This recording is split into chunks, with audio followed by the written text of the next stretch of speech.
Buenos días a todos y a todas. Bueno, en primer lugar, me gustaría agradecer a los directores del Congreso, de este cuarto Congreso de Educación Mediática y Competencia Digital, Agustín y Alfonso, su invitación a participar y también la posibilidad que nos ofrecieron para poder organizar esta mesa que considerábamos desde las instituciones y en concreto desde el Ministerio de Educación muy importante, fundamentalmente porque creo que tiene que haber un contacto más directo entre lo que hacen las instituciones y lo que hace la investigación desde el ámbito universitario para poder tener sinergias y, sobre todo, escucharnos unos a otros y también para que sepan cómo trabajan las instituciones. También no vamos a hablar de muchos entresijos, pero sí saber que ustedes sepan cómo se ponen en marcha las acciones. En principio, aquí hay representación de lo que hemos llamado, bueno, de cómo se llaman en las instituciones la ordenación, es decir, todo lo que tiene que ver con la legislación y la normativa, pues que al fin y al cabo es por donde todos nos tenemos que regir, ¿no? Igualmente, estar aquí supone escucharles a ustedes. Algunos de nosotros nos vamos a quedar los 2 días del Congreso porque es importante saber pues por dónde van algunos temas que se están investigando y unos temas tan importantes como ya se ha resaltado aquí, como es el de la desinformación. Bueno, pues por ello organizamos esta mesa y aquí hay representantes de los ministerios de Educación y Formación Profesional. Ahí al fondo está Lucio Calleja, que ya se ha presentado, es de su Dirección de Ordenación Académica del Ministerio de Educación. Aquí a mi derecha está Julio Albalaz, que es el director del Instituto Nacional de Tecnología Educativa y Formación del Profesorado del Ministerio, del INTEF, que muchos de ellos lo conocerán así más fácilmente. Es que tenemos unos nombres muy largos, muy poco atractivos y vendibles, es verdad, para saber dónde estamos. También está y nos acompaña, y les agradezco también mucho, está Miguel Ovejero, al lado del subdirector de Lucio Calleja. Miguel Ovejero es vocal asesor de la Subdirección General de Contenidos Audiovisuales de otro de los grandes ministerios, ¿no?, que es el Ministerio de Asuntos Económicos y Transformación Digital. Y, bueno, no voy a decir qué es lo que hacen en esta subdirección porque va a ser mi primera pregunta para todos ellos, qué es lo que se hace en vuestras subdirecciones para que aprendamos todos un poquito qué funciones desarrollan. Y también tenemos, aquí a mi izquierda, tengo a Ángel García Castillejo, que es el director de Políticas Audiovisuales de Radio Televisión Española, al que también le agradezco muchísimo estar aquí pues para que nos cuente qué es lo que hace pues este servicio público en relación con la alfabetización mediática. Y al otro lado de la mesa está José Ángel García Cabrera, que es el subdirector de audiovisual de la CNMC, que es la Comisión Nacional de Mercados y Competencia, al que también le agradezco mucho que esté aquí con nosotros porque, aparte, él me dijo en uno de los correos que sobre todo él viene aquí a aprender, con lo cual eso es muy importante, siempre tenemos que estar aprendiendo. Pero también nos cuente un poco las iniciativas que está llevando a cabo la CNMC en torno a este tema. Bueno, y sin más, como nos dio la regla, Alfonso me dio la regla, Marta, que sea un poco un diálogo, que no hablemos lo justo, porque también esperamos que ustedes puedan preguntar. Entonces, va a ser una pregunta rápida para todos los integrantes de la mesa y es pues, qué funciones desarrollan en sus unidades ministeriales o en sus entidades, más que nada a qué se dedican, ¿no? Entonces, si empieza, por ejemplo, Lucio Calleja, por favor. Sí, muchas gracias, Marta. Bueno, pues yo brevemente comento cuáles son un poco las competencias de la Subdirección General de Ordenación Académica, que es la mía. Pues básicamente, en este caso sí que lo dice la palabra, es ordenar la educación. Nos encargamos fundamentalmente de los desarrollos normativos de toda la estructura marco de la regulación a nivel nacional del Ministerio de Educación. Supongo que sabéis, me vais a permitir que os tutee, que me resulta más cómodo. Supongo que sabéis que el Ministerio de Educación tiene transferidas la gran mayoría de las competencias en cuanto a lo que es la gestión a las administraciones educativas autonómicas. Pero el Ministerio sí que lo que hace es garantizar la normativa marco que estructura el modelo educativo, en este caso, al amparo del cual las administraciones educativas autonómicas desarrollan la gestión. Entonces, nosotros nos encargamos fundamentalmente de desarrollar toda esta normativa marco. ¿A qué he dedicado yo los últimos 2 años y medio de mi vida? Pues básicamente al desarrollo de la LOMLOE. Esta ley orgánica que todo el mundo conoce, que ha rediseñado o reeditado la Ley 2/2006 de Educación, y que fundamentalmente lo que hemos intentado con esta Ley de Educación y todos los desarrollos reglamentarios de los Reales Decretos es modernizar el sistema y adaptarlo a las exigencias que desde Europa nos están llegando. Nosotros entendemos como Ministerio, como Gobierno, que no podemos estructurar un sistema educativo que esté al margen de las políticas educativas que se están desarrollando en los países del entorno y que claramente en muchos casos son políticas que funcionan. Entonces, lo que se ha hecho con esta ley ha sido modernizar la 2/2006, la Ley de Educación de 2006, y adaptarla a las nuevas exigencias a los nuevos retos que el siglo XXI plantea. En el ámbito de lo que es la alfabetización mediática, fundamentalmente, pues dar 2 pinceladas, y no quiero extenderme mucho más. Nos interesaba tener en cuenta estas 2 cuestiones que ya Europa, tanto en las conclusiones del Consejo de mayo de 2016 como en la resolución de mayo de 2018, nos ponía de manifiesto, por un lado, la importancia y las ventajas que tiene Internet, que tienen los medios sociales, que tienen los medios de comunicación, pero puestas prácticamente al mismo nivel de las ventajas, las amenazas y los peligros y los riesgos que el uso de estas tecnologías conllevan. Eso es la primera conclusión y la primera conclusión que hay que abordar desde el punto de vista normativo, digamos. Por otro lado, tenemos la importancia, también era una de las conclusiones que se establecieron en el 2016, que la educación tiene en todo esto. Es decir, como sociedad, como padres, como familias, educamos hasta donde podemos y sabemos. Pero la educación tiene esa obligación y tiene ese compromiso con la sociedad de atender a estas demandas y a estas necesidades que se establecen. Y la otra cosa que también ha integrado, ya ha sido, digamos, un referente importante a la hora de desarrollar la normativa nuestra, ha sido la resolución de 22 de mayo de 2018, donde se definen las competencias. Nosotros hemos definido el modelo de alumno que queremos al amparo de esas competencias, esto ya lo contaré después en otra próxima intervención, pero sí que entre estas competencias aparecía claramente definida la competencia digital y con una presencia expresa de la importancia de la alfabetización en el seno de esta competencia digital, pero también asociada a otras competencias. Bueno, pues todas estas cuestiones es lo que se ha tratado de incorporar entre los fines y principios pedagógicos de la Ley Orgánica de Educación, y todo eso se ha ido aterrizando en los Reales Decretos de Ordenación y Enseñanzas Mínimas en las diferentes etapas educativas, infantil, primaria, secundaria y bachillerato, que son las etapas que dependen de mi subdirección general. Eso es un poco todo. Muy bien, muchas gracias. Pues, Miguel, si te parece explicar qué hacéis en vuestra subdirección.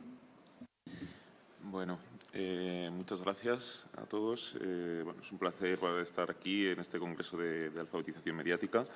Bueno, contaré un poco qué hacemos en la Subdirección General de Ordenación de Servicios de Comunicación Audiovisual.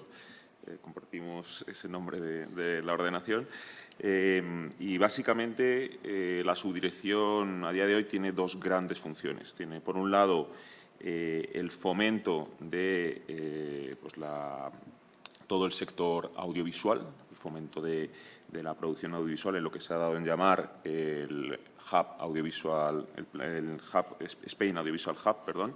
Es un plan que se empezó a diseñar en 2019 y se aprobó en marzo de 2020 y que viene a fortalecer la cadena de valor en el ámbito del sector audiovisual. ¿Cómo? pues, con medidas de internacionalización de las producciones, atracción de inversiones extranjeras a España, formación, digitalización de las compañías. Bueno, como sabéis, estamos viviendo un buen momento en el ámbito audiovisual en España. España, bueno, pues es líder en la producción audiovisual en Europa, y lo que viene a hacer este plan es reforzar y consolidar esa industria audiovisual. La otra pata, que es la pata como más clásica de la subdirección, es precisamente la ordenación de los servicios de comunicación audiovisual. Bueno, ¿qué es la ordenación de los servicios de comunicación audiovisual? Básicamente establecer el marco jurídico en el que se tienen que mover esos servicios de comunicación audiovisual. Servicios de comunicación audiovisual es también un concepto así un poco extraño, pero bueno, son básicamente las televisiones, ya sean de TDT, las televisiones, bueno, pues los servicios a petición, pues ya sean, bueno, pues eso, pues los que todos conocemos, de Movistar Plus o Filmin, las radios, también las plataformas de intercambio de vídeo, y esto es una de las novedades. Entonces, ahí lo que hacemos y lo que hemos hecho con la aprobación de la Ley 13/2022 General de Comunicación Audiovisual es pues establecer un marco jurídico, en primer lugar, para que todos esos prestadores pues sigan una serie de principios generales de la comunicación audiovisual, entre los que se encuentran pues eso, respetar la dignidad humana, pues la igualdad de género y también, y como novedad, la alfabetización mediática. Luego establecemos el régimen jurídico para prestar esos servicios, ya sea pues, con la concesión de una licencia en el ámbito de la televisión digital terrestre, o ya sea pues, con una comunicación previa en el ámbito pues, de Internet. También establecemos pues, cuáles son los bienes jurídicos a proteger en ese ámbito, es decir, qué obligaciones tienen esos servicios de comunicación audiovisual. Tienen pues, obligaciones en el ámbito de la protección de los menores, por ejemplo, con la calificación de los contenidos, también en el ámbito de la accesibilidad, es decir, tienen que promover medidas de accesibilidad para que las personas con discapacidad pues puedan acceder a esos servicios de comunicación audiovisual. También en el ámbito de la publicidad y de las comunicaciones comerciales audiovisuales establecemos ese marco jurídico, en concreto pues para que se sepa cuándo es publicidad, cuándo no es publicidad, qué límites se debe tener en ese ámbito. Y luego, bueno, también establecemos unas reglas de promoción de la obra audiovisual europea. Es decir, en Europa, pues como sabéis, bueno, se protege esa obra audiovisual europea y hay un porcentaje de obra audiovisual europea que tiene que estar sobre todo en las televisiones. Y luego ya, por último, pues establecemos también bueno, la regulación, obviamente, del servicio público de Radio y Televisión Española, y yo creo que esto es interesante, la regulación de las plataformas de intercambio de vídeo, que está muy relacionada pues, con los problemas que estamos viendo y que hacen necesaria esa alfabetización mediática. Por primera vez, la Directiva de Servicios de Comunicación Audiovisual, que nosotros transponemos con esta Ley 13, regula esas plataformas y establece unas obligaciones a esas plataformas. Nosotros transponemos esas obligaciones y, además, damos un paso más allá y proponemos un marco jurídico para los influencers, los usuarios de especial relevancia, que ellos, pues, cuando haya un desarrollo reglamentario y se defina exactamente sobre qué umbrales hay que tener para ser usuario de especial relevancia, pues tendrán que cumplir también pues una serie de obligaciones. Y con eso pensamos, con la regulación de las plataformas de intercambio de vídeo y con la regulación, por la otra parte, de esos influencers, de esos usuarios de especial relevancia, que tendremos ya un marco jurídico pues, más seguro para esa comunicación audiovisual en esos medios. Y luego, bueno, pues ya posteriormente entraré más en detalle en cómo regula la normativa pues la alfabetización mediática. Muy bien, muchas gracias, Miguel. Bueno, pues a continuación, explícanos, Ángel, qué es lo que hace Radio Televisión Española, qué funciones tiene. Bueno, muy buenos días. Muchas gracias a la Universidad de Valladolid, a Agustín García Matilla, amigo, compañero, ¿no?, de muchas cuitas desde hace muchos años, ¿no?, entre otros, ¿no?, de los organizadores de este evento.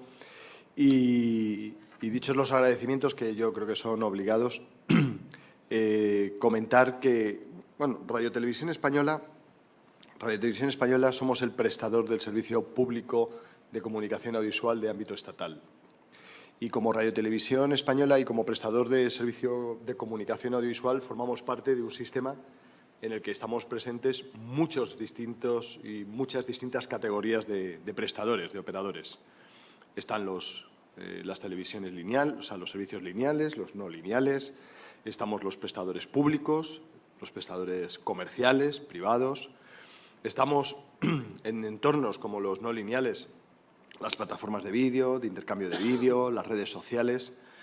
Y desde esa perspectiva, Radio Televisión Española, como prestador de servicio público, yo muchas veces digo esta frase, y para mí ya es muy manida porque la he repetido muchas veces: el servicio público de comunicación audiovisual en España, en el caso concreto de nuestro país, es un servicio uno y trino, ¿eh? Somos el servicio público y prestamos el mismo servicio público en el ámbito estatal, Radio Televisión Española, las radiotelevisiones públicas autonómicas, en aquellas comunidades autónomas donde hay prestadores públicos de radiotelevisión, no es el caso de Castilla y León, o el caso también en aquellos supuestos donde exista en el ámbito local.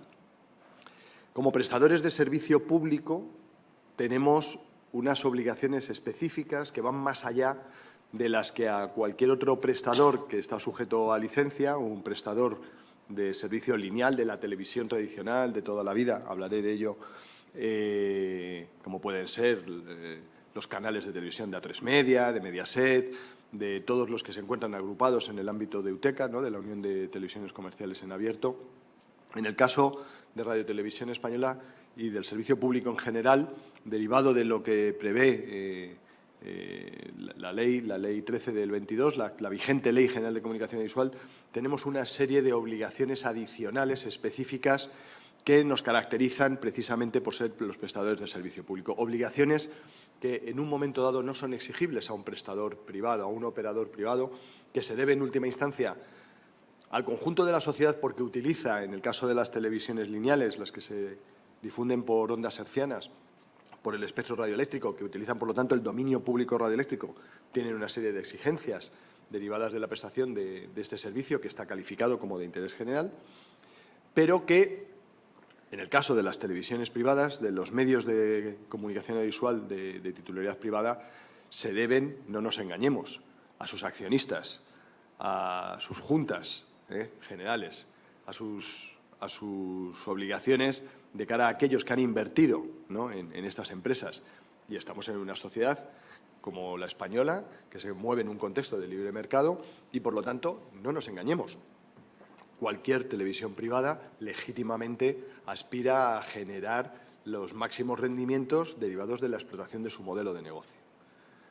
Los prestadores de servicio público, por contra, no nos acercamos al mundo o al entorno audiovisual y, en concreto, en el caso de Radio Televisión Española, desde la perspectiva de la generación de negocio o la generación de dividendos para nuestros accionistas, entre otras cosas porque nuestros accionistas son el 100% de la ciudadanía que vive, trabaja, reside en España o incluso más allá de nuestras fronteras. Estos son los accionistas reales en el caso de Radio Televisión Española. Y a partir de ahí lo que ofrecemos es un servicio que, como digo, va más allá del exigible a cualquier otro prestador. En el caso de Radio Televisión Española, como prestador de servicio público de comunicación audiovisual, prestamos nuestro servicio por todos los ámbitos y por todos los medios que al día de hoy el estado del arte tecnológico nos lo permite. A través de la televisión por ondas hercianas, la TDT, a través de la radio analógica, la onda media, la frecuencia modulada, la onda corta con Radio Exterior de España, a través también de la radio digital con la DAB, con una muy escasa, desgraciadamente, cobertura derivada de la actual normativa reglamentaria y no solo esto, sino que también estamos presentes en el ámbito no lineal, digital, con nuestra plataforma RTV Play, a través de la televisión híbrida, con nuestros servicios de interactividad, a través de las redes sociales, con nuestros canales en YouTube, etcétera. Por lo tanto, es un servicio de comunicación que está, de alguna manera, o que se ofrece en todos los ámbitos que la tecnología y los medios nos lo permiten, y que, en el caso concreto de la alfabetización mediática, derivado, por un lado, de las exigencias actuales de la Ley 13 del 2022, del año pasado, según las previsiones del artículo 10 y, en concreto, del artículo 51 de la Ley General de Comunicación Audiovisual, Radio Televisión Española tiene una especial responsabilidad en la promoción, en la profundización, en la expansión de aquellas herramientas que podemos calificar de alfabetización mediática e informacional. La radiotelevisión pública está llamada a ofrecer y recoger el conjunto de la pluralidad presente, la pluralidad política, pluralidad social presente en la sociedad española. Y a partir de ahí, ofrecerla y darla, verterla hacia el conjunto de la ciudadanía. Y aquí permítanme una muy breve anécdota. Por circunstancias profesionales, en el año 2004, cuando se constituyó el que se conoció como el Comité de Sabios, ¿no?, conocido popularmente como el Comité de Sabios para la reforma de los medios públicos de titularidad estatal, en una de las primeras reuniones de este comité de expertos, que son los que promovieron el informe que dio lugar a la que luego fue la Ley 17 del 2006, la ley vigente para Radio Televisión Española, en una de sus primeras reuniones, uno de los miembros de este comité de expertos planteó, bueno, ¿por qué no nos planteamos en una de las encuestas periódicas que realiza el CIS el preguntarle a la ciudadanía sobre su opinión, cuál es su posición respecto del servicio público audiovisual, sobre el servicio público de televisión? Y bueno, yo tuve la mala fortuna, probablemente, de hacer un comentario. Y el comentario fue tan sencillo como: si un encuestador del CIS sale a la calle y le pregunta a cualquier ciudadano o ciudadana español o española sobre qué opina sobre el servicio público de televisión audiovisual, no sabría sobre qué se le está preguntando. Y en el año 2004, y lo digo porque ayer con unos alumnos de la Carlos III, alumnos de máster, y que por lo tanto en el año 2004 tenían 8 años, yo les preguntaba, vosotros cuando teníais 8 años, ¿qué veíais en la televisión? Y entonces muchos de ellos les costaba recordar y decían, pues la verdad que, bueno, pues en la televisión. Entonces alguno dijo, bueno, es que en mi casa teníamos canal satélite digital y entonces veía Disney Channel, en canal satélite digital. Y la conclusión, para que se hagan una idea y concretar qué es el servicio público, en el año 2004 no había contenidos infantiles. No había. Lo más parecido a los contenidos infantiles los ofrecía, creo recordar que en aquel momento también era Antena 3, que eran Los Simpson, que evidentemente todos sabemos que no es un contenido dirigido al público infantil. Los contenidos infantiles estaban única y exclusivamente en el ámbito de las radios, televisiones públicas. ¿Por qué? Porque los menores, excepto en los periodos, en 2 momentos del año, que son final de curso y el periodo navideño, ese momento en el que los niños son prescriptores, el resto del año para la televisión comercial los niños no tienen interés comercial. No están llamados a ser un target atractivo para los anunciantes. Por lo tanto, si nos paramos a pensar, en el año 2004, si queríamos ver programación infantil, solo nos la encontrábamos en las televisiones públicas. En la estatal y en aquellos casos donde hubiera canales autonómicos, en las autonómicas.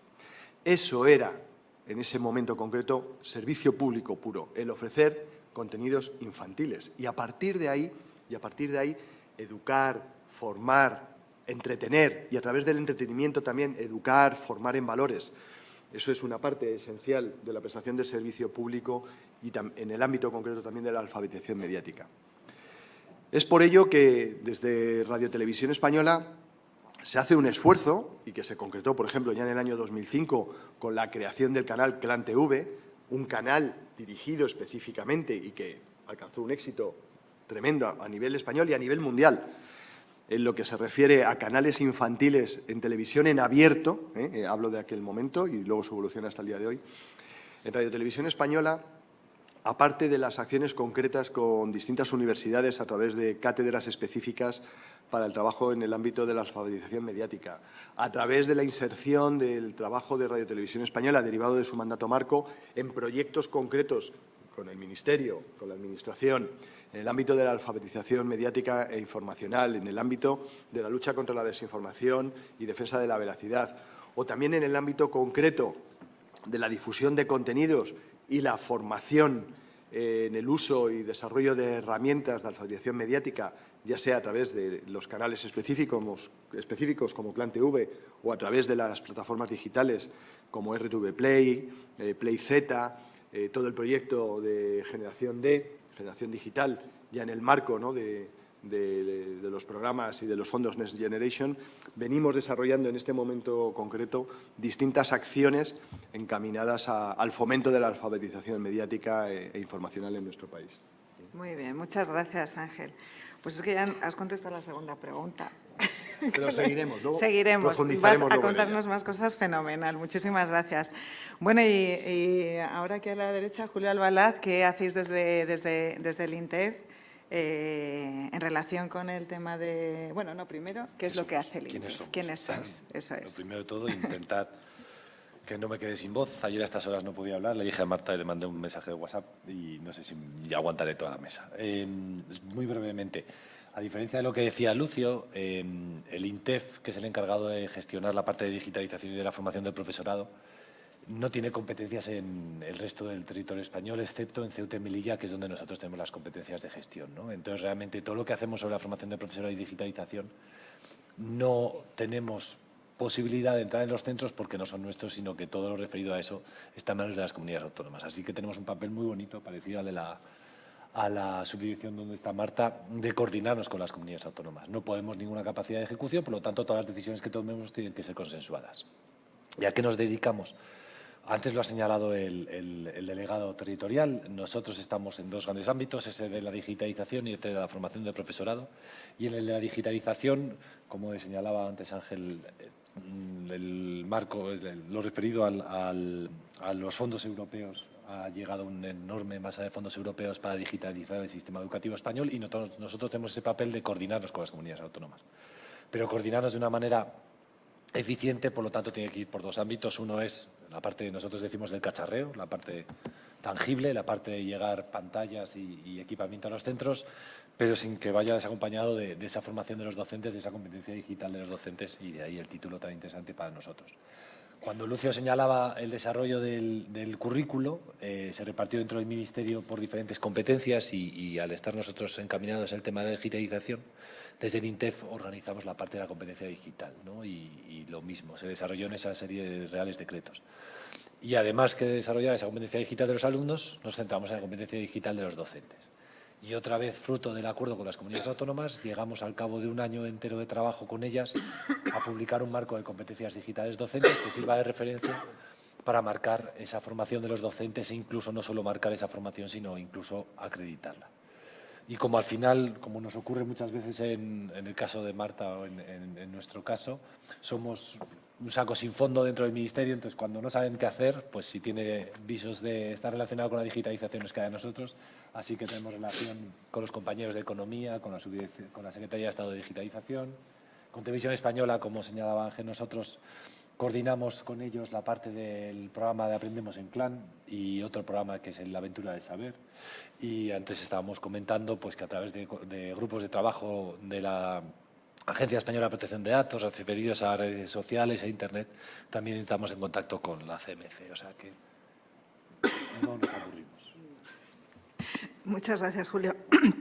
Después vamos a hablar algo que adelantaba ahora Julio sobre cómo se establece ese tipo de cooperación y la coordinación con el resto de administraciones y entidades, porque también es importante que sepan que no es fácil el trabajo, que uno cuando pide desde ahí es que es muy difícil dar respuesta a la necesidad, pero de verdad que estamos ahí y que escuchamos. Bueno, José Ángel, pues, ¿qué es la CNMC y qué hace tu sector? Gracias. Muchas gracias, Marta. Gracias por la invitación. Gracias también a los participantes. A ver si voy, como mis compañeros, de lo general a lo particular. En primer lugar, ¿qué es la CNMC? La Comisión Nacional de los Mercados y la Competencia. Yo destacaría sobre todo dos atributos de la CNMC. El primero es la independencia. Es un organismo público, pero independiente, que no puede ni recibir ni solicitar instrucciones, ¿vale? Entonces, todas aquellas tareas que o bien encomiendan las directivas a los Estados miembros para ejecutar a través de una organización independiente, pues eso lo puede hacer la CNMC. Y más allá de eso, otro tipo de funciones que el legislador nacional también le encomienda. La segunda característica yo diría que es la convergencia. Dentro de todas estas labores que tienen los reguladores independientes en ámbitos muy dispares, los Estados miembros pueden optar por un modelo muy descentralizado, un organismo para cada ámbito, o en el otro extremo uno que lo haga todo, ¿no?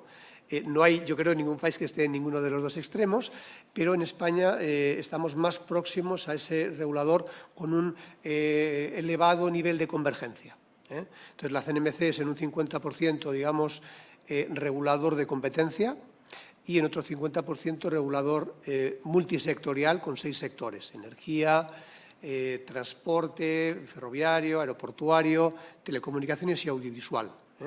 En concreto, en la materia audiovisual, básicamente regulamos contenidos. Ahí sí que nos diferenciamos del resto de sectores de la casa, donde la regulación siempre es con una aproximación económica, de regulación ex ante, pero desde el punto de vista de la competencia. Nosotros no regulamos el mercado, regulamos los contenidos, y nuestra labor es la de supervisar pues, todo lo que ha descrito muy bien antes Miguel, el que se cumpla la normativa en materia de publicidad, en materia de protección de menores, medidas para personas con discapacidad, ahora plataformas de intercambio de vídeo, usuarios de especial relevancia, etcétera, ¿vale? Y también una importante labor es también supervisar el cumplimiento de la misión de servicio público que tiene CRTV y que también ha explicado Ángel. En este mundo de la regulación no estamos solos, estamos en primer lugar con el Ministerio. Hay funciones de la regulación que no precisan de una entidad independiente y que hace el Ministerio de Asuntos Económicos, pero también estamos acompañados de los 19 reguladores autonómicos, que son los encargados de supervisar aquellos servicios audiovisuales de ámbito que no superan una comunidad autónoma. ¿Qué hacemos en la alfabetización mediática? Bueno, pues esta es una función relativamente nueva. Se nos atribuyó con la ley de 2022, se aprobó en julio del año pasado, y lo que nos encomienda el legislador es la labor de recopilar información sobre las actuaciones en materia de alfabetización mediática que hacen los prestadores de ámbito nacional, y elaborar y publicar cada 3 años un informe sobre esto. Es una tarea que no necesitaba una involucración del regulador independiente, podría haberlo hecho otra entidad, pero el legislador ha querido asignarlo a nosotros y es lo que hacemos. Muchas gracias. Muchas gracias, José Ángel. Bueno, todos estos, bueno, en la fase virtual del Congreso tenemos ahí colgado una breve descripción de cada una de las unidades que aquí han expuesto sus funciones y también enlaces. Y en concreto el informe al que aludía antes José Ángel, pues también lo pueden descargar ahí. Bien, bueno, ¿y ahora qué hace mi subdirección? Claro que mi subdirección es la de Cooperación Territorial e Innovación Educativa. Brevemente solo les voy a comentar que tenemos las funciones de, bueno, pues como bien indica la denominación, cooperamos con el resto de comunidades autónomas y ciudades autónomas y llevamos a cabo pues programas, los conocidos PCTs. Luego vamos a hablar un poquito de cómo se establecen estas colaboraciones. Llevamos a cabo planes Trabajamos con las comunidades a través de grupos de trabajo y lo que hacemos son actuaciones dirigidas a favorecer la educación inclusiva, las alfabetizaciones múltiples, que es el área de la que yo soy responsable, también la convivencia y salud escolar y la educación para el desarrollo sostenible. Todas esas áreas, bueno, en nuestra subdirección caen cualquier tipo de tema de relevancia en educación, pues nosotros también lo llevamos porque es una subdirección también muy transversal y porque también lleva esa parte de innovación educativa que se fomenta pues, a través de convocatorias que luego ya les explicaré. Bien, bueno, la siguiente pregunta era, que algunos ya habéis respondido algunas cositas, es cómo se aborda en la alfabetización mediática específicamente en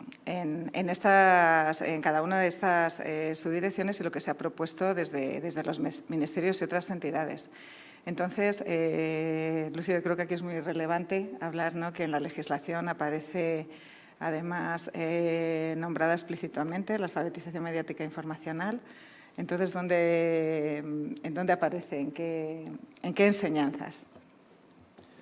Bueno, pues continuando un poco con la exposición primera que hice de nuestra participación, digamos, un poco en lo que es la estructuración del sistema educativo y, en concreto, la presencia de la alfabetización mediática, yo creo que hay un elemento que es muy relevante en el contenido de los Reales Decretos de Ordenación y enseñanzas mínimas que hemos sacado y en la importancia que tiene estos textos normativos en cuanto a lo que es la aplicación práctica después del hecho educativo en los centros escolares.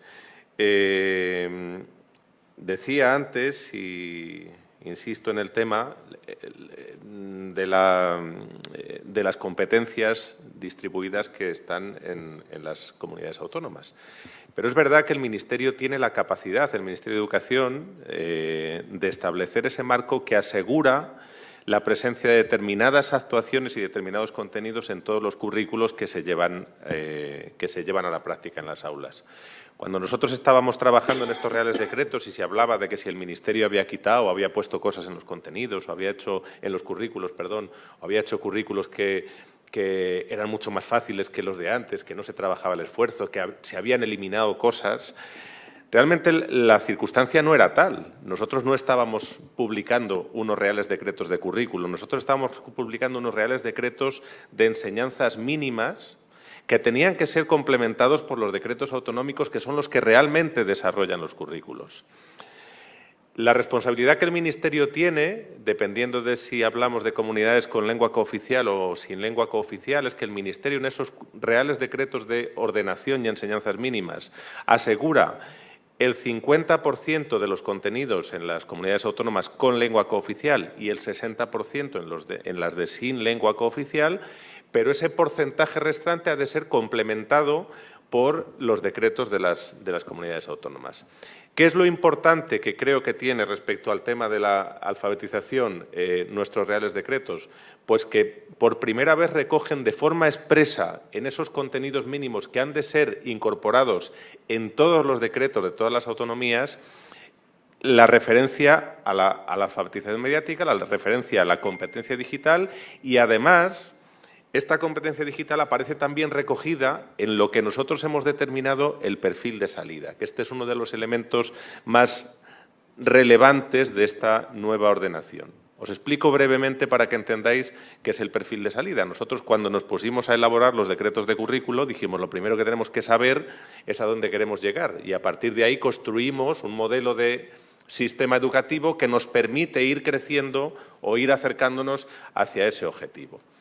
¿Cuál era el objetivo? Pues el objetivo no era que el alumno aprendiera listas de cosas o que el alumno aprendiera contenidos por el mero hecho de aprender, sino que el alumno fuera capaz de ir creciendo como ciudadano para responder a esas necesidades que la sociedad, que el día a día le van a poner tarde o temprano o desde el mismo momento. Es decir, nosotros cada vez que nos levantamos por la mañana estamos sometidos a lo que nosotros ahora llamamos situaciones de aprendizaje, pero que no dejan de ser situaciones de la vida. Y eso es lo que nos interesaba. No tanto que el alumno aprendiera contenidos por el mero hecho de aprender, sino que aprendiera a responder a situaciones que se le iban a plantear.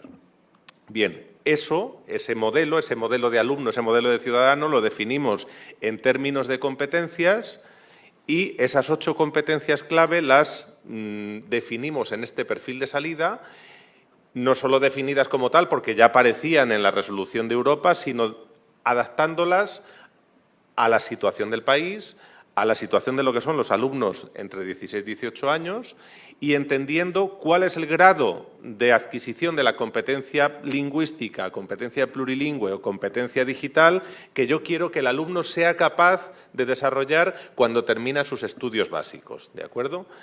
En ese perfil de salida ya aparece la competencia digital perfectamente definida y se integra en la misma también la alfabetización mediática y el uso creativo y el uso seguro de los medios digitales. Por tanto, el hecho de que en ese perfil de salida ya esto aparezca recogido de manera expresa asegura que tiene que ser un objetivo por parte de todos. Es decir, que con independencia de que yo sea profesor de matemáticas, profesor de biología o profesor de música, entre mis obligaciones como docente y entre mis objetivos como docente tiene que estar no solo el hecho de enseñar matemáticas, sino el hecho de conseguir el desarrollo de las competencias que se han establecido en ese perfil de salida porque es un objetivo común, ¿vale? Por tanto, la presencia de la alfabetización en ese perfil entendemos que es una cuestión esencial y relevante. Pero es que además, y por citaros algún ejemplo, y con esto termino porque no quiero acaparar tampoco, hay una referencia entre los principios pedagógicos del sistema educativo, tanto en primaria como en secundaria. Ya aparece recogida el acercamiento a la alfabetización y al uso de las tecnologías digitales en el segundo ciclo de infantil, pero de manera mucho más concreta y específica, tanto en primaria como en secundaria. Pues por poner un ejemplo, aparece, ya os digo, como principio pedagógico los planes de fomento de la lectura, pero también la alfabetización en diversos medios, tecnologías y lenguaje, es decir, tratamiento expreso. En el área de lengua castellana y literatura, entre las competencias que se desarrollan dentro del propio área de lengua castellana y literatura, pues aparece recogida también esta competencia, esta alfabetización, la alfabetización audiovisual y mediática, como una de las necesidades a desarrollar para hacer frente a los riesgos de la manipulación y la desinformación. Y dentro de lo que ahora en esta nueva redacción del currículo llamamos saberes básicos, lo que anteriormente eran los contenidos de toda la vida, pues también aparece recogido como un saber básico específico, tanto en primaria como en secundaria, la alfabetización mediática e informacional, estoy leyendo textualmente, estrategias elementales para la búsqueda guiada de información, comunicación de la información, reconocimiento de autoría, uso guiado de la biblioteca, así como los recursos digitales en el aula.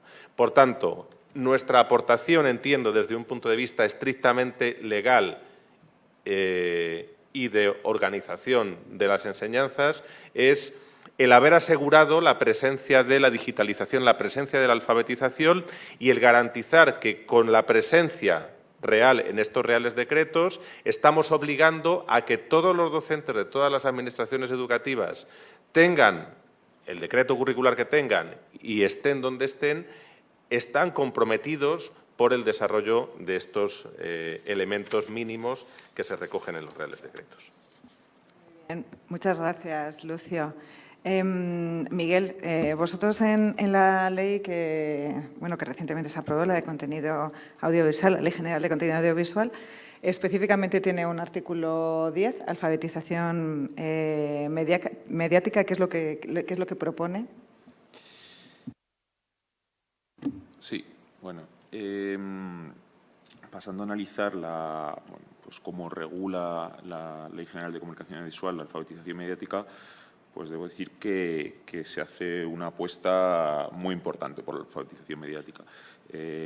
La apuesta por la alfabetización mediática en parte viene porque la propia Directiva Europea de Servicios de Comunicación Audiovisual también fortalece esa alfabetización mediática como mecanismo para enfrentar estos retos a los que hemos estado aludiendo, y la ley audiovisual pues hace lo propio. Ahí se establece, se pasa de una pequeña referencia que existía a la alfabetización mediática en la Ley 7/2010, que es la predecesora y que la nueva Ley 13/2022 deroga. Y en el artículo 10, como bien dices, pues establece una definición de lo que es la alfabetización mediática, que bueno, me voy a permitir leerla, ¿no? Que es el desarrollo de las competencias, conocimientos, destrezas y actitudes de comprensión y valoración crítica que permiten a los ciudadanos de todas las edades utilizar con eficacia y seguridad los medios, acceder y analizar críticamente la información, discernir entre hechos y opiniones, reconocer las noticias falsas y los procesos de desinformación y crear contenidos audiovisuales de un modo responsable y seguro. O sea, la he leído porque, bueno, un poco para marcar esa diferencia, ¿no?, que todavía es necesaria, ¿no?, entre lo que es alfabetización digital y en tecnologías y lo que es la alfabetización mediática relativa a los contenidos. Más allá de eso, la propia ley y ese artículo 10 amplía a los actores que se ven concernidos y obligados a hacer actividades y a tomar medidas de alfabetización mediática. Además de las autoridades audiovisuales, que tienen la obligación de fomentar esa alfabetización mediática, y los servicios de comunicación audiovisual, televisiones y radios, también se incluye como novedad a los servicios de comunicación audiovisual comunitarios sin ánimo de lucro y a los prestadores del servicio de intercambio de vídeo a través de plataformas, es decir, a las plataformas de intercambio de vídeo. Ello en cooperación con todas las partes interesadas, incluidas las organizaciones, asociaciones, colegios y sindicatos profesionales del ámbito de la comunicación y el periodismo. Pues ello es evidente que lo que busca la norma es hacer converger a todos los actores interesados en este ámbito. También lo liga al sistema educativo, obviamente, y como bien han aludido anteriormente, y se establece que, como ya ha anticipado José Ángel, que la CNMC elabore y publique un informe trianual de esas medidas, esas obligaciones que se le dan a esos prestadores y sobre qué medidas se están tomando sobre la alfabetización mediática. Por último, en el ámbito de Radio y Televisión Española, dentro de la misión de Radio y Televisión Española se especifica esa alfabetización mediática, que yo creo que encaja, ¿no?, perfectamente con la misión de servicio público, como ha señalado antes Ángel.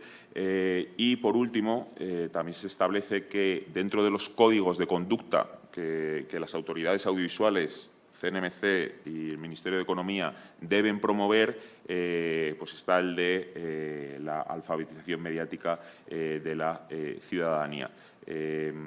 Básicamente, esto es el marco jurídico de la alfabetización mediática. Se ha fortalecido mucho, dada la importancia que tiene, ¿no?, para enfrentar los retos a los que hay que hacer frente en el ámbito de la comunicación audiovisual. Muchas gracias, Miguel. No sé si quieren hacer alguna pregunta, porque esto es verdad que era un diálogo 2x3 y aquí estamos hablando solo nosotros. Y ahora, no sé, ¿nadie le surge una pregunta con esta intervención de Miguel Ovejero? Porque yo tengo una pregunta, pero yo a ver si surge en el auditorio. ¿No tiene ninguna pregunta? ¿O a Lucio Calleja sobre los currículos? No sé. Nadie tiene una... Muy bien. A ver. Sí. Bueno, a mí la pregunta obvia que se me ocurre es que supongo que ustedes son perfectamente conscientes de la distancia que hay entre una ley y la aplicación de la ley. Es decir, yo creo que ya desde la LOSE no se hablaba entonces de competencia digital, alfabetización digital, pero sí que se hablaba de la formación del profesorado en relación con la... no recuerdo ahora mismo cuál era la fórmula técnica, pero digamos la comunicación audiovisual en general, ¿no? La incorporación en las aulas, ¿no? Bueno, mi experiencia me dice que eso no se concretó nunca, ¿no? Y que las experiencias concretas en los centros de enseñanza siempre fueron iniciativas voluntaristas de grupos de profesores que incluso a pesar de esa, diríamos, refrendo al que podían acudir en la ley, luego en la práctica encontraban enormes dificultades, y hablo por experiencia propia, en los propios equipos directivos, en las comunidades autónomas, para poder desarrollar esas actividades. No facilidades, sino obstáculos. Por lo tanto, mi pregunta sería, ¿qué piensan ustedes que se debe hacer y piensan hacer para que esas definiciones formales que aparecen en la ley se conviertan en prácticas docentes reales en los espacios de aula? Porque es obvio que todos ustedes saben que las inercias corporativas, incluso docentes, hacen que un profesor, me parece que se citó, de matemáticas, que puede ser consciente o no de que en la ley le exigen esa transversalidad, no está trabajando con una preocupación por la competencia digital de sus alumnos en absoluto. Nada más. Bueno, muchas gracias. Pues le va a contestar Julio Albalat. Pues sí puedo, ¿eh? O sea, yo voy a intentar orientar la respuesta. Sí que es cierto que existe muchas veces ese espacio entre la norma y la aplicación en el aula, y por eso estábamos preocupados, en nuestro caso, que es desde la formación del profesorado, que es lo que mencionaba, cómo aterrizar eso. Fruto de ese trabajo del que mencionó antes, que estuvimos 1 año y medio elaborando ese marco no es solamente un marco teórico que flota, sino que realmente, por explicar en qué consiste el marco es un marco en el que diferentes competencias establecidas por áreas regula y sitúa en niveles lo que esperamos de un docente en el ámbito de la competencia digital, partiendo de un A1, que sería lo que esperamos que tenga un docente al salir de la carrera universitaria de magisterio o del máster de secundaria, pasando por un B1, no me paro en todos los niveles, pero pasando un B1 que sería cuando accede a la profesión docente, y a un nivel de los CES que ya sería un ámbito de especialización, investigación, que no se lo pedimos a todos los docentes, ¿no? Esas diferentes áreas se han ido desagregando en indicadores que podemos definir para ver qué podemos pedirle a un docente. Y ya no solo pedirle a un docente, sino orientar la formación. Entonces, en el ámbito de la competencia digital, ya de la alfabetización mediática, hay un área en concreto que se dedica a la alfabetización mediática, o sea, el desarrollo de la competencia digital del alumnado. ¿Qué tiene que conocer un docente para que desarrolle esa competencia digital de sus alumnos? Y hemos llegado a definir los diferentes indicadores que permiten organizar la formación del docente para que pueda permitir que su alumno, en nuestro caso la alfabetización mediática, sea capaz de identificar, como decía antes Lucio, las fuentes fiables o no fiables. ¿Cómo se aplica eso en la realidad?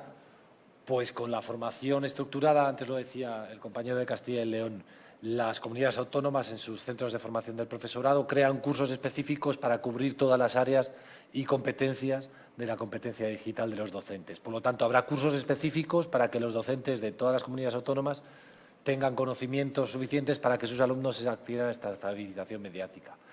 Hemos llegado al nivel de poder acreditar esa competencia digital. Por lo tanto, hasta que no cubras todas esas áreas de las que mencionaba, no podrás acreditar un nivel A1, un A2, un B1.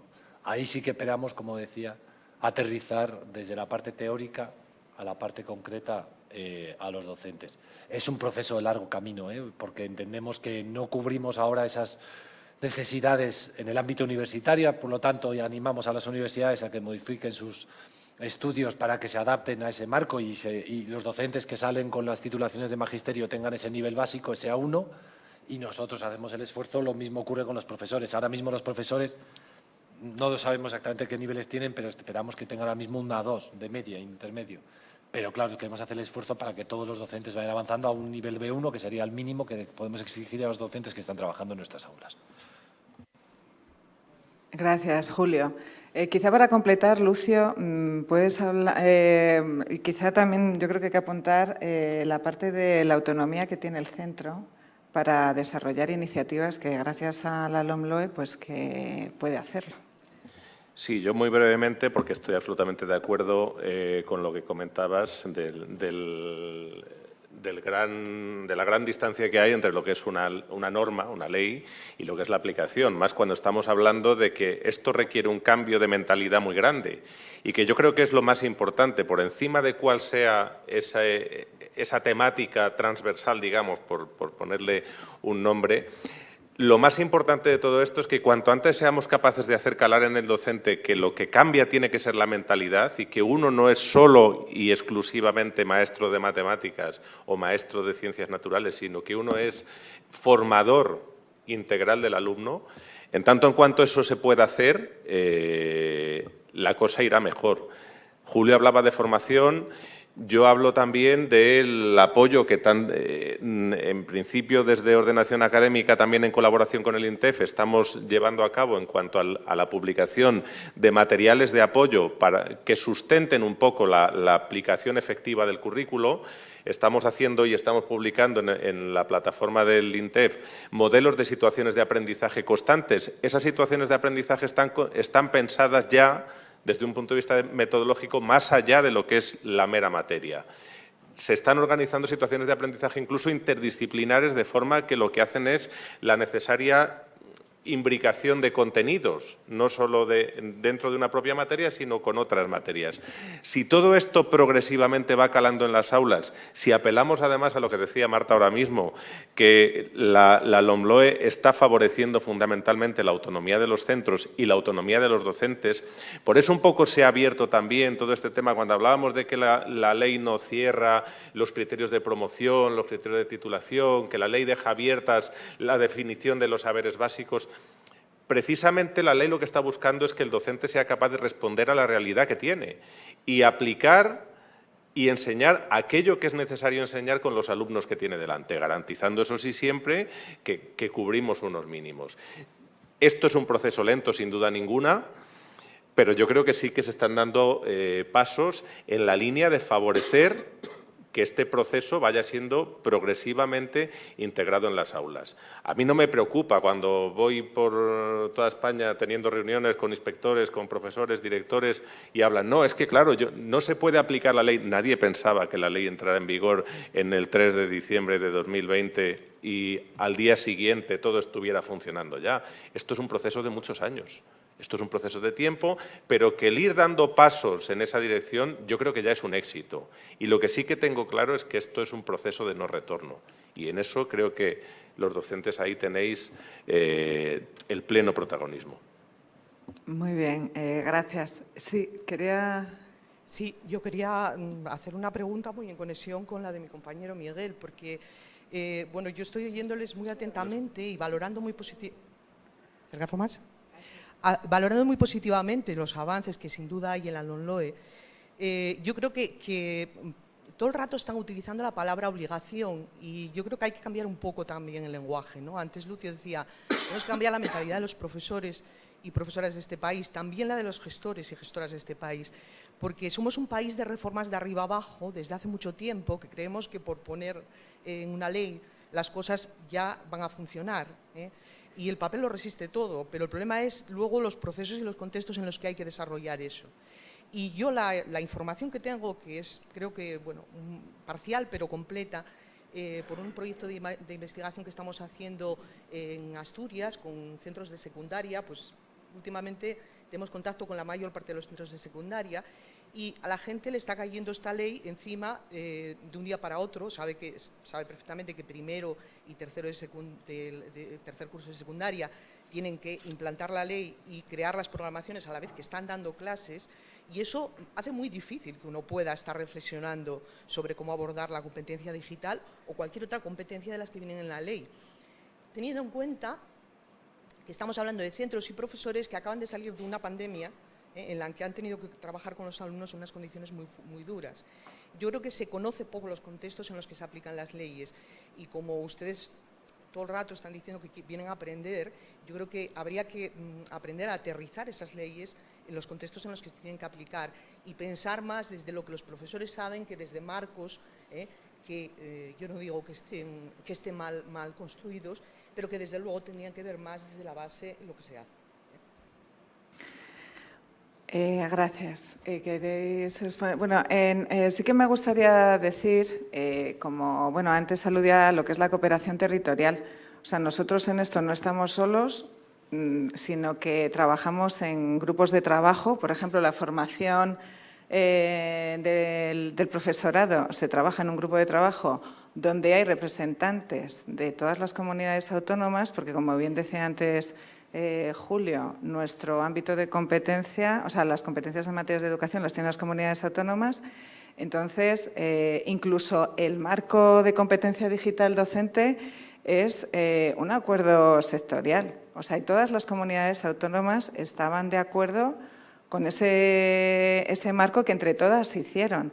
Y luego cada representante o cada comunidad es responsable de hacérselo llegar a sus centros. O sea, es que esto es una cadena y como hay muchos agentes por medio hasta que se inicia todo este proceso, como decía Lucio, no es de hoy para mañana, sino que hay que ser un poco pacientes. Es verdad que el docente está ahí a pie de aula y es al final el que tiene que responder, pero yo creo que por nuestra parte, lo que son las administraciones en general, trabajamos en coordinación y yo creo que los representantes de las comunidades autónomas sí saben la necesidad de cada comunidad autónoma, la que tienen, porque tienen contacto directo con los centros. Bueno, vamos a retomar el tema. Que muchísimas gracias, la verdad, porque estas aportaciones creo que nos ayudan y nos sitúan. ¿Otra pregunta? Yo es que le quería hacer una pregunta a Miguel. ¿Me dejáis hacer una pregunta a Miguel? Porque es que cuando estábamos preparando esta mesa, yo leía la Ley General de Contenido Audiovisual y leía que era una novedad, efectivamente, incluir en las plataformas de intercambio de vídeos en esta regulación. Entonces, bueno, yo como ciudadana, que por ejemplo también uso muchos vídeos de YouTube, y sé que por estudios que se publican, pues recientemente hubo un estudio que decía que habían hecho en Estados Unidos sobre, habían analizado 1.500 vídeos que habían visto chicos de entre 11 y 18 años y el 75% de los vídeos tenían contenido racista, homófobo, lleno de prejuicios. Y de ese contenido creo que solo se salvaban el 0,002% que enseñaban de alguna manera, bueno, pues la sociedad intercultural en la que estamos. Entonces, el discurso del odio que, por ejemplo, se produce en YouTube, eso nosotros, España, ¿podemos nosotros actuar contra esta plataforma? Entiendo, por un lado, que no, porque no está aquí, ¿no? Pero es que eso no lo entiendo muy bien. A ver, Miguel, no sé si me puedes ayudar. Bueno, a ver, yo estoy completamente de acuerdo con que pues las leyes, al final, la importancia para que tengan eficacia es en la aplicación de las normas. Ahí eso estoy completamente de acuerdo y más en un ámbito como la alfabetización mediática, que es un ámbito que, por lo menos en el ámbito de la comunicación audiovisual, pues ya pues toca un poco a los prestadores, a la libertad editorial, a la libertad de empresa. Entonces, digamos que lo que hacen los poderes públicos es fomentar esa alfabetización mediática de la mano de esos prestadores. audiovisuales. En el ámbito de las redes sociales, que obviamente pues o sea, no todos los servicios de comunicación audiovisual tienen los mismos problemas, ¿no? Y, bueno, tanto desde la Unión Europea como desde España, pues es consciente de que buena parte de esos problemas están viniendo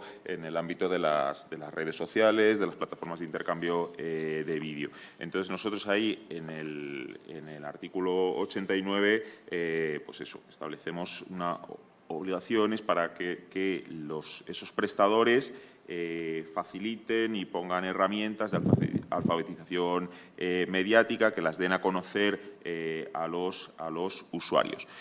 Otra cosa es los discursos de odio, los delitos de odio, que ahí podemos ir pues, al propio Código Penal que regula los delitos de odio. Entonces, en cuanto a la aplicación de la norma, o sea, nuestra norma a nivel administrativo, digamos que se aplica a las plataformas que están establecidas aquí en España, en primer lugar.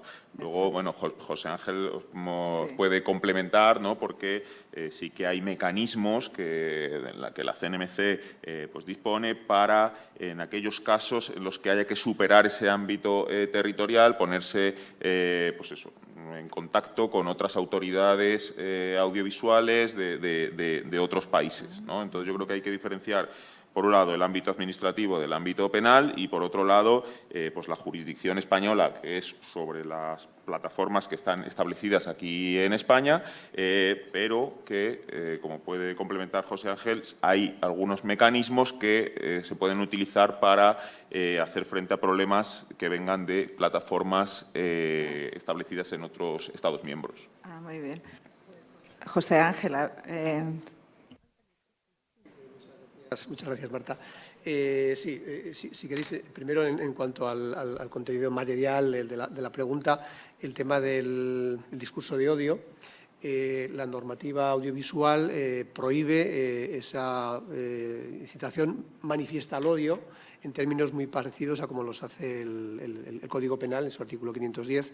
Entonces, de todas las denuncias que recibimos, es muy difícil encontrar alguna que realmente tenga esa incitación manifiesta al odio contra un colectivo desfavorecido. Eso es muy, muy raro. Lo que sí hay es distintos grados de pues llamadas al odio. Y eso ya no se aborda desde la perspectiva de un contenido ilegal, sino de un contenido legal, pero quizás no adecuado para los menores. Y ahí es donde entra la calificación de edad que hay. Gente entre el público que conoce pues, bastante bien esta temática. Entonces, un contenido que bueno, pues, tiene violencia física o psicológica, o tiene conductas imitables negativas, puede ser un contenido que se califique como no recomendado para menores de 16 años, y así se aborda en los medios tradicionales. En los medios nuevos, efectivamente, como tú señalabas, normativa audiovisual se aplica en Europa y aplica el principio de país de origen. La plataforma YouTube está en Irlanda, es el regulador irlandés el que interviene, la plataforma Twitch está en Alemania, es el alemán, y lo que tenemos son muy buenos mecanismos de coordinación, ¿vale? Entonces, aunque ellos son los que impongan en la sanción, nosotros podemos hacer un análisis, se lo podemos trasladar y ellos actúan en base a eso. Pero más allá de la plataforma están los usuarios de especial relevancia, que son los que los influencers, los youtubers, los twitchers, los que utilizan un canal de estas plataformas para hacer llegar su servicio audiovisual al público, y ahí sí que puede intervenir el regulador español en la medida que sea un youtuber establecido en España. Eso es algo que es muy novedoso, se ha incorporado a la ley española, todavía no está en vigor y vamos a ser uno de los primeros países en trabajar en esto. Aunque todavía no están en vigor las obligaciones, porque precisamente de un desarrollo reglamentario, la CNMC ya está trabajando con este tema.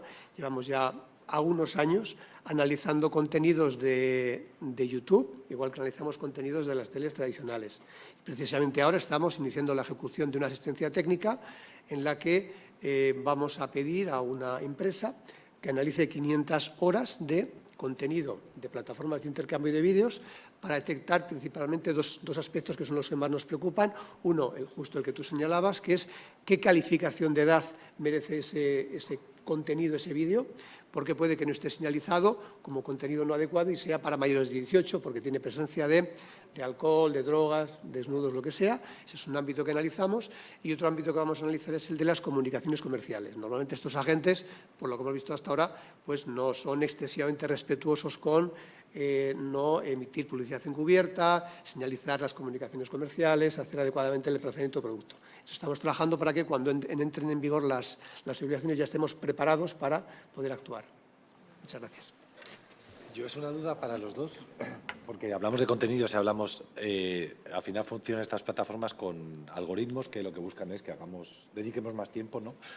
Y al parecer YouTube sí que tiene un algoritmo que te encamina hacia lo más llamativo, hacia lo que más, como decía Marta, al final vale más la pena quedarte a ver un accidente de coche que un gatito. Y es así el ser humano, por lo tanto YouTube tiende hacia eso. Hay una teoría que dice que si tú empiezas a ver información sobre el Holocausto, en 5 vídeos de YouTube acabarás viendo un documental sobre el negacionismo, o sea, a favor del rechazo de la existencia del Holocausto. Entonces, por contenidos, por un lado, existen esos contenidos, pero claro, el algoritmo de este tipo de plataformas que tiende hacia eso se puede regular, se puede analizar.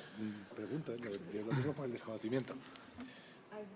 Sí, bueno, Así que sí, es verdad. Ahora, contesta Miguel y ahora, vale, Bueno, perdonad. Es que ahora al final tenemos que reunirnos nosotros más, que tenemos muchas dudas.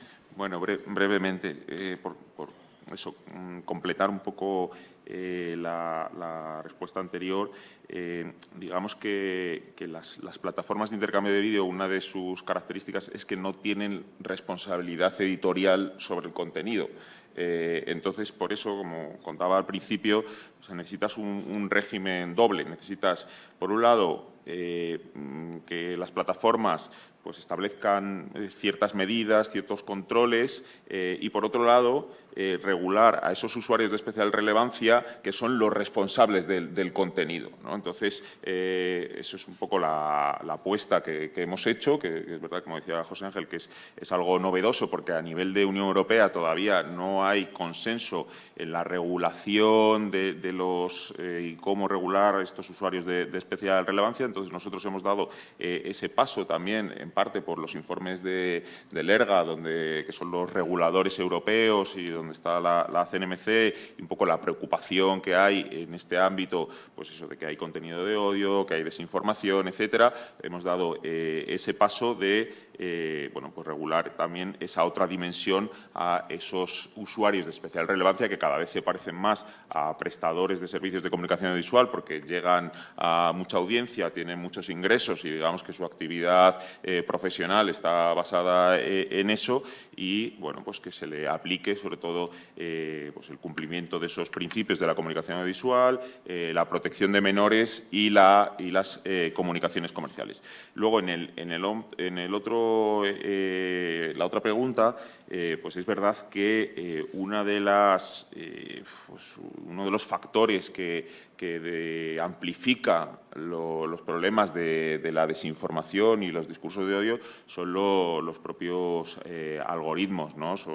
Y eso, bueno, pues yo creo que cada vez pues los poderes públicos van siendo más conscientes y sí que desde el ámbito europeo se está empezando a trabajar en eso, en dar transparencia a esos algoritmos para que no fomenten ese tipo de, bueno, pues de mensajes que es verdad que son los que más captan la atención y, por tanto, más recursos, digamos, le genera a la plataforma, ¿no? Porque la plataforma, digamos, que lo que quiere es que tú estés cuanto más tiempo mejor. Yo creo que ahí sí que hay un debate europeo muy interesante sobre eso, sobre transparencia de algoritmos.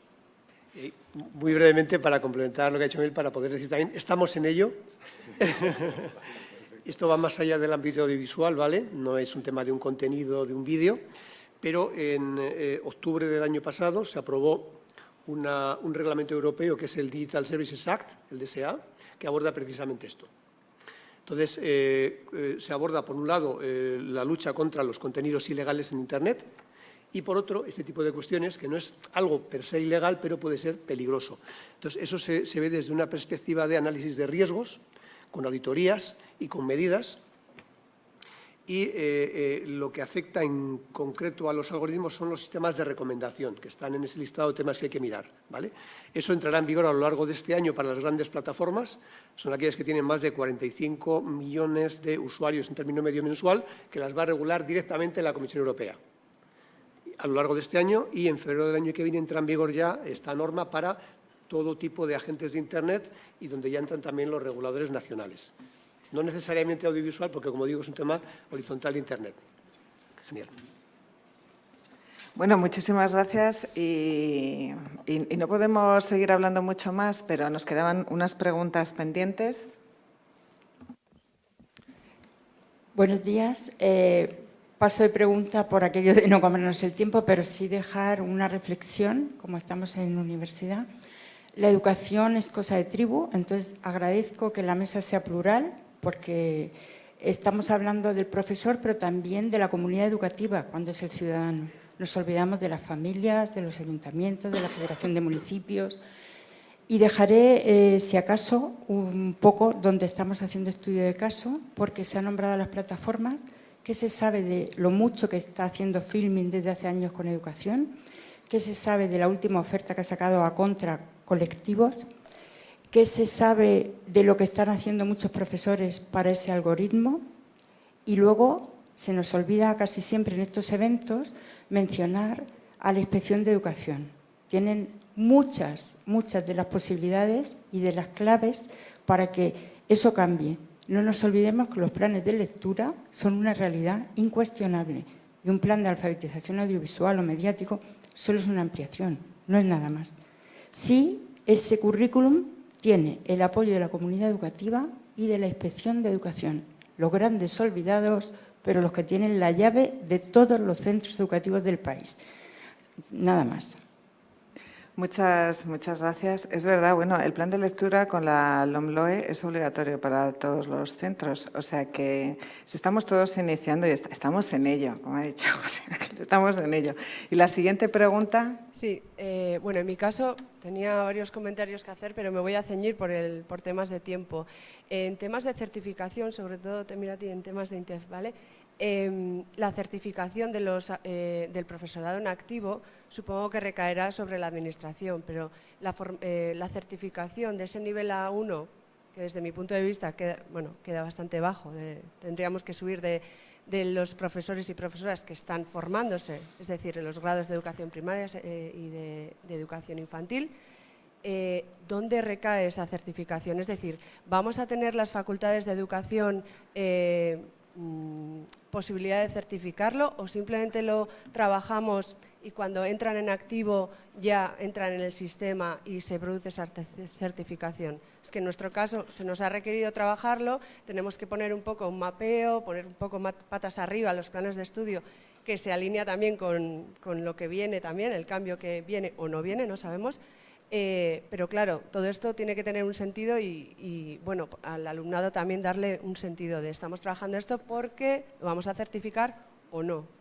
La primera vez que nos acercamos a la acreditación de la competencia digital, no se acredita la competencia digital de los docentes en ningún lugar. Somos los primeros en acreditar esa competencia digital. Por lo tanto, cuando nos acercamos, desde los servicios jurídicos del Ministerio lo ligaron a la formación del profesorado. Al ser competencia de las comunidades autónomas, derivó a las comunidades autónomas y al Ministerio, en nuestro ámbito de gestión, esa capacidad para certificar la competencia digital. Por lo tanto, queda en manos de las administraciones educativas no universitarias. Lo que hemos hecho es acordar entre todas las comunidades autónomas y el Ministerio un ámbito de reconocimiento y para eso una serie de mínimos. El mínimo es cómo se reconoce. Uno es por una prueba, otro es por formación y en el caso de que me hablas es por formación universitaria. Es decir, según un plan de estudios avalado por la comunidad autónoma, pero por el ámbito de educación no depende de universidades, depende de no universitaria, que lo avale si cumple con los que en ese mapeo que señalabas y cumple con ese A1 o una A2, que el marco, o sea, el acuerdo que tenemos con las comunidades autónomas permite los dos. Cuando salga el alumno con esa titulación universitaria de la Universidad de Segovia, de Valladolid, y viene a la comunidad autónoma le tendrá que reconocer ese título universitario como un nivel A1 o un A2. En el caso de Cataluña, que van muy avanzados porque llevan haciendo ese marco de competencias digitales desde hace tiempo, esperan que el año que viene, con una serie de modificaciones muy básicas, sus universidades, al menos la de Tarragona creo que era, cuando salgan el año que viene los alumnos, el próximo curso 24-25, salgan ya con un nivel A1. Pero va a ser el reconocimiento por parte de la comunidad autónoma. Vale, muchas gracias.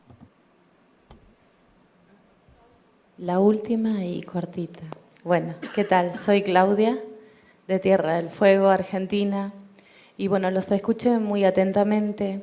Lo que quería preguntarles está relacionado con lo que la colega acá algo había comentado respecto de, me pareció fantástico todas las acciones que tienen desde el Ministerio de Educación respecto al acompañamiento de los docentes en educación digital, ¿sí?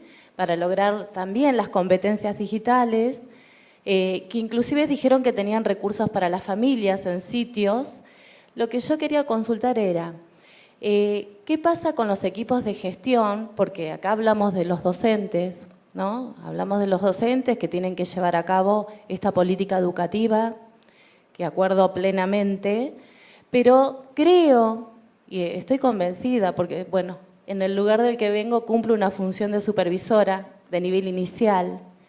Y digo, si desde los equipos de gestión o quienes estamos a cargo de gestión no estamos convencidos de esto o no lo hemos aprendido, ¿sí? Como decimos todos, y ellos justamente son los que llevan adelante esto, los que ingresan estas políticas educativas hacia los docentes, ¿tienen planificado acciones, digamos, en tiempo y espacio, más allá de los recursos en los sitios web, desde el Ministerio de Educación, que puedan, digamos, llevar adelante? Vale, voy a contestar en un minuto porque nos van a tirar una piedra los de la organización y con razón por el retraso que hemos generado ya.